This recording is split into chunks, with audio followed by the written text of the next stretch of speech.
father is Tibetan, and my mother, she's got kind of a mixed background, but she grew up in France.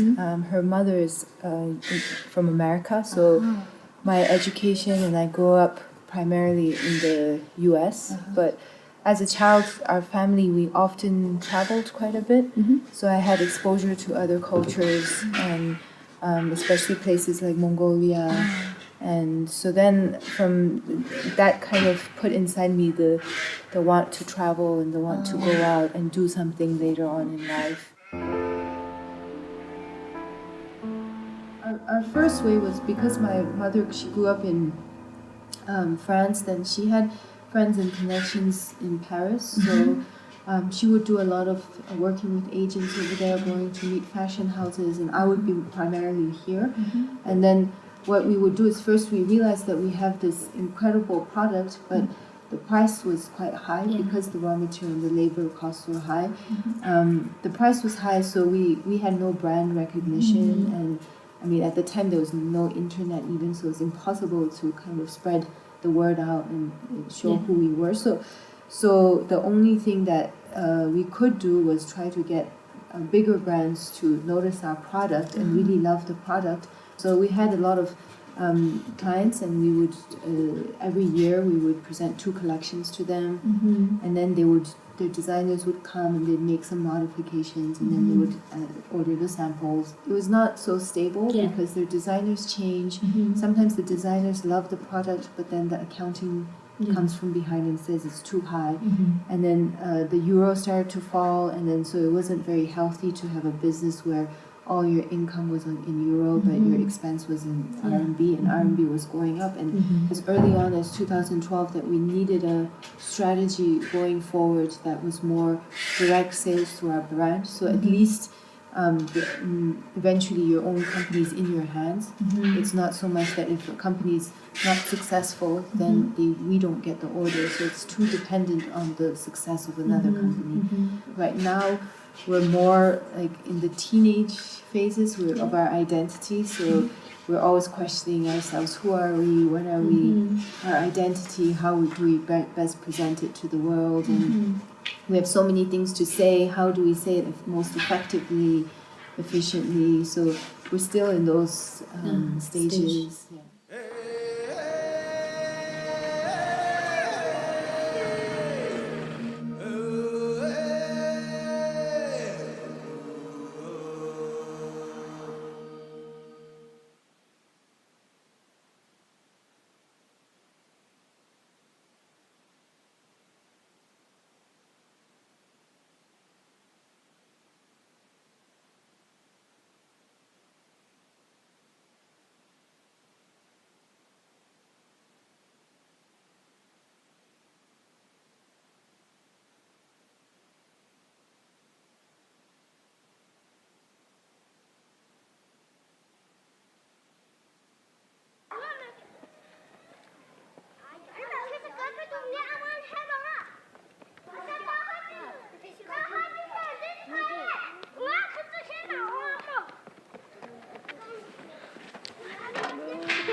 So I mean, there's the trust is mutual. It's you have to trust them, but they have to trust you. And the first step in trusting is that you have to be able to pay people properly. And once they see you and start trusting you as a stable source of employment, then they can dedicate their time and they can dedicate their efforts to the project. And they have to trust that, like for example, me, I'm not going to pick up and leave one day, that I was really serious about staying here and working on the project. So I had to kind of convince them with that. And then also from the other side, my mom, my parents, and we had to be able to pay everybody on time. We need people to come again and buy again as well, otherwise the business would stop.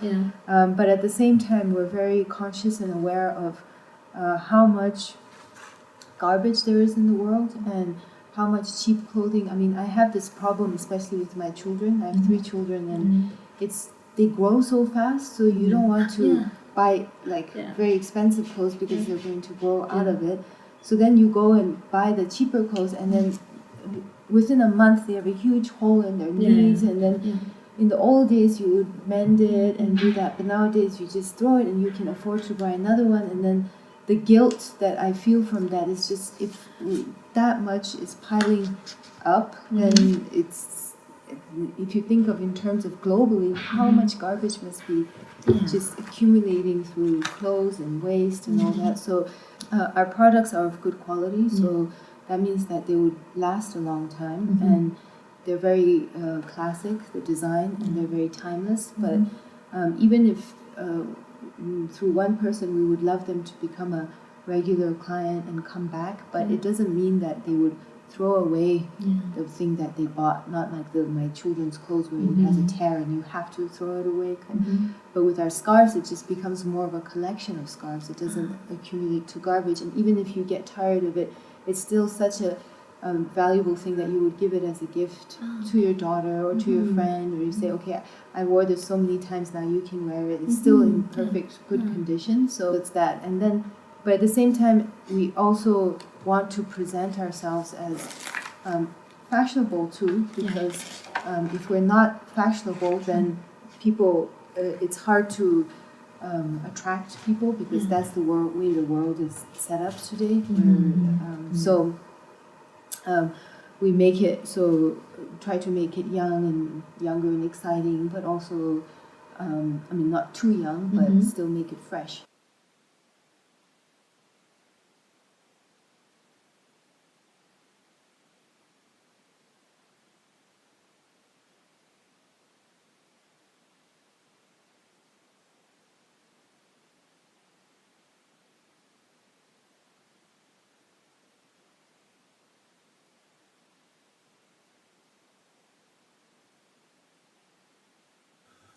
다동마 다지가 노크이나 차콜 그와이나 차그런 거 지그리 롱나라도 지금 댄시게는 그래라디 구댄스죠 그리 와댄스죠 그리 단내는데도 그 다제 막 타그지나다 와리오 그래서 저렇게 되기는 고라리오 그리 그다 젬바다 다도 무슨 데다 정리를 제스트 건 말이다 레다 또 지금은 다른 거 지금 성이나 도무다 지금 탕탕 지원해서 도무다 말이스.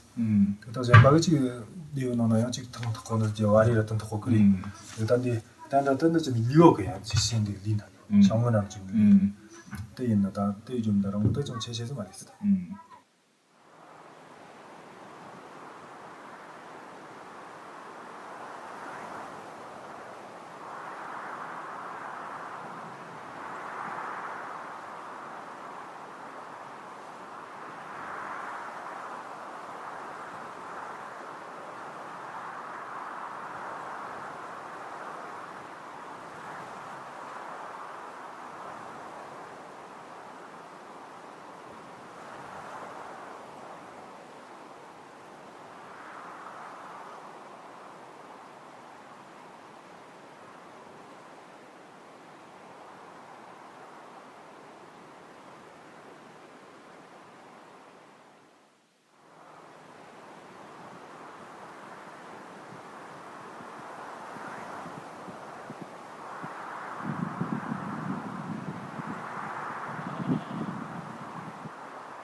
We needed to think of products that people would feel comfortable wearing. So how do we communicate and take a part of the plateau and present it to them without making it so traditional that somebody feels like they're wearing someone else's culture or they're trying to be someone they're not. So the way we did that is going back and thinking about what is the essence of being Tibetan and what is the essence of being a nomad, essentially. And it's the same with what I was explaining with the camp. The essence of being a nomad is your closeness, is the closeness they have with nature. So it was taking that essence and putting it in the scarf and then like sharing that with the people. And then with other things, even when we went into color and patterns, it's always about that same core principle. And something like this, it's one example of the different types of colors we did, but one of the things that is very unique about the plateau is just the intensity of color and just the altitude makes it the sky is so close to you and sometimes when you travel and it's just even in winter, especially in winter when the air is so thin, there's just like this like very deep blue and the sky sometimes just feels like a ceiling. It's so present. And so this is, we called it our winter sky color and it's trying to get that very like the blue of the plateau sky and then sharing that with the world where you still have the yak, you feel like the quality and of the animal and and closeness to nature, but you also have an aspect of just that color and that richness. 다 시고 그 논하는 걸 디 돈지연도는 양스가는 좀 선언주다 흐져나고 노르는데다 도마즈 그선요가 노르는데는 노르는데는 노르는데는 쿠요 그리 쿠디다션 곱주의 마트다 다 속셔나 부처저는 단 지금 자그라지고 그 탐나라 양성그 지금 자첸 가첸 도목시 또 뭐이 마트 단드즈 연으로 사장들은 손은 노노 손들은 따오 근데 뭐그 쿠그다 저지 시 자첸 가첸 혹은 자노요 저니 도모즈레트나 다른 거 센턴즈 거 그런 거 시.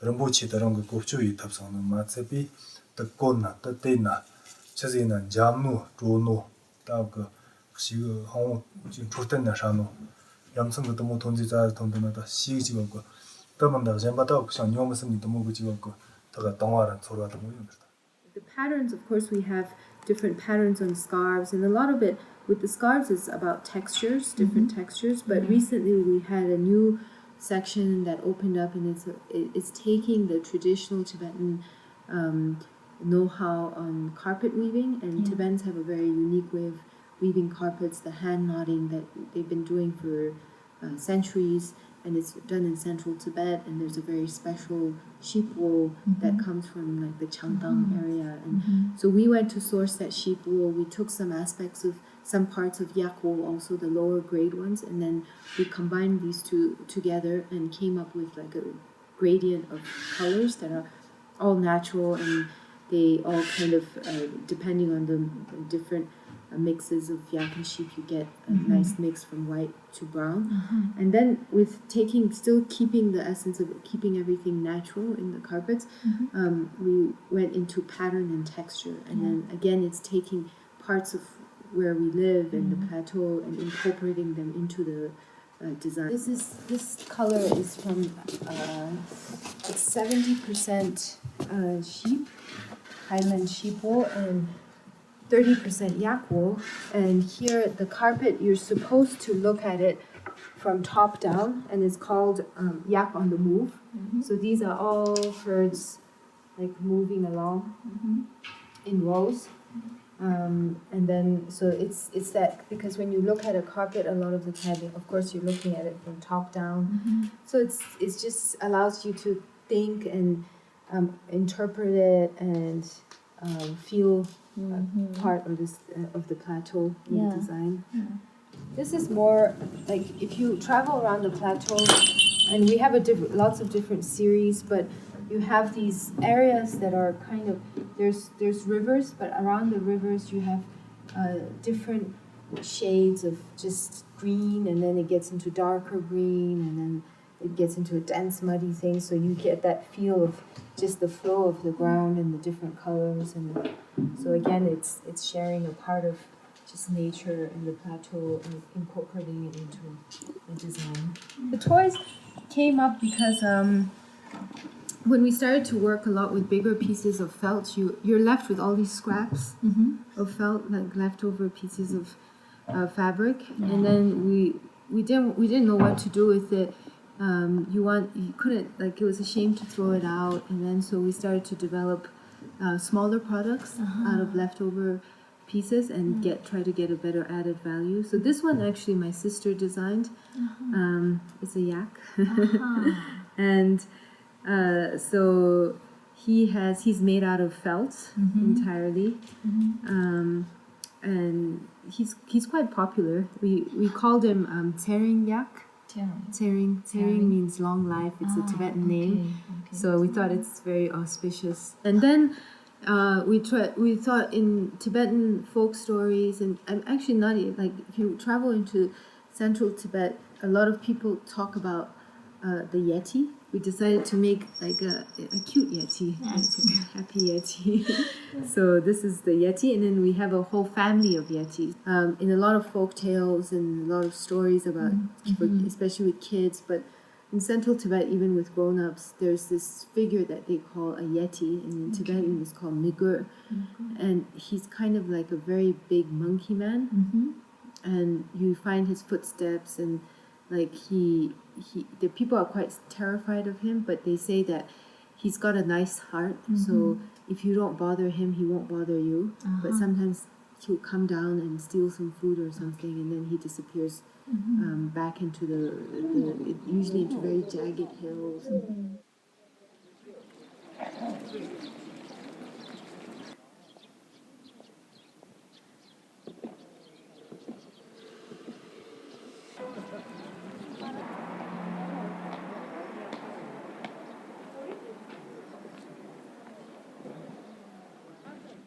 那他们俩是几岁的时候去的那个拉布拉斯？他是15岁的时候。15岁。现在18岁。在那学了3年。他是14岁的时候，现在17岁。17岁。那当时为什么想让把他们送到拉布拉斯学习？是他们在，我的希望，我一直在去那个当和尚。他自己就想当和尚，还是你们想当和尚？他也希望这样，我的希望也在当和尚。你也希望他当和尚？他说我不想在成都当和尚。对。你是不想让他当和尚，你想让他去城市里面生活，但是他自己还想当和尚。对。为啥？是因为他平时他从小的时候就受到这样的，就是你们给他讲这些东西，然后一起去寺庙，那他就是想当和尚吗？还是？不知道，我们藏民人大部分在一直，我就是那个一直去寺庙里，一直去的。但是我在这样的暂时在他，怎么说呢？他不习惯在上学，什么都不喜欢，他一直觉得当和尚好。对。那当时你哥哥，这几个哥哥当和尚，然后你和你的哥哥为什么没去？你的弟弟去当和尚，你和你哥哥当时都没去。我们是这样的，我们在一个家庭的时候，在和尚有的挺好的，但是家里在做需要一个人。啊，就不能全家都当和尚。对，这样的话家里就没有东西，没有钱，这就是那个家在之间没有了，对，家都没有了，所有人都是和尚。对。然后所以这个时候你就想，然后我来当牧民，对，然后去，对，我哥哥在去上学，我当牛羊，我的2个弟弟在送到旗下和在这样。아래 다동마 놀라들한테 들어가야 된대요. 지금 내일까지 또 못 들리지나. 지금 다 양성 좀 예치는 제요는 말이다. 제요는 말이잖아요. 사마라 지금 사장도 그냥 지금 노크고 내일까지 되죠. 다 사자가 되어놓은 거 이제 딱딱시 되는 지금 내일까지 사람이 지금 다 정하고 속자로 동정 지금 마선이 노들도 딱딱 내일까지 지나 가져는 음식이가 됐다. 지금 사마라다 연치 모습이 있네. 대신하는 주무시 돈이 더 좀 예치나 좀 제제는 말이죠. 많이 사마라 다 사잔대어는 되면 그 조자즈 그 사잔대 그 신도 과목 측치잖아. 다는 내까지 진지나는 게 내가 아니라 좋아하는 루시였다. 그래. 아, 슈 사잔도 있나?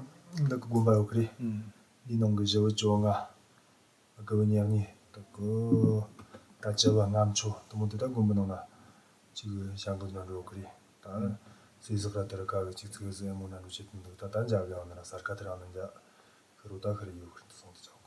또 또 과목 속시시면다. 그래 닥쳤고 단 저관도 양성 듣던 하는 말뭐 또 지금 세속라도 지금 정주 또 뭐와서 지금 노트게 르야 다 지금 석정하니 그도 뭐 정구가 가정 속고는 그 때 양성 딱 전환 혹시 또 내렸다 그다 동마이 나라 지금 지금 저 과인디 다 지금 올라는 메디나라 젠바가 지금 청나라서 그게 저거다 그지 나사서 나롱서 지금 청문 저거도 이제 그 지금 저 과인 주자리는 또 정도는 말이지 또 그 나라 지금 저 과인도 언거나 말다 지금 높도 내기네 안디 동마이 나라는 누나 연주 지금 올라는 요 지금 올라는 나라 소마 특징은 저기 가문 올라는 성도 그 니젠바가 지금 원군주 정도 근데 그 성장의 예를 년주 진주도 뭐 자신을 또 뭐.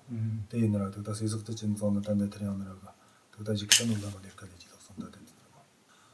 아, 놀라는 일까 양그선다 대창그 자그서 이익이 정도로 뭐 동마 대창그 그리 정도 그 자리 자는데 나와지 영어지 저지자가 또 지금 정 다니다 청아 그리 전인다. 그래서 다 되는다. 다이 파표티가 같은 것도 이익이 오늘 뭐 이익이요. 그냥 저부터 이 때문에 신청부 이 같은 데는 청주 회자가 이따가 지금 뜻하느라 가버는 거 청주는 자들지는 이제 또 같은 데 나와리 리진 파표리 리진 또 러레드 엑소노려가 뜻이나 다 같은 이 글린다 정도도 되죠. The English classes, I did them for a bit, and then Andrew came and did them. And yeah, there's some people here who really enjoy it and who have really improved, and especially in our Norlha's business because it's so global. Yeah, so what I mainly do is I help with the e-commerce. So we have a website that is mainly dedicated for the international audience. So Dorji mainly handles domestic within China, and those websites, those sites, Taobao and Weijian. So for our website, yeah, it's our international market, which is it's interesting because you cover a lot of countries, you know.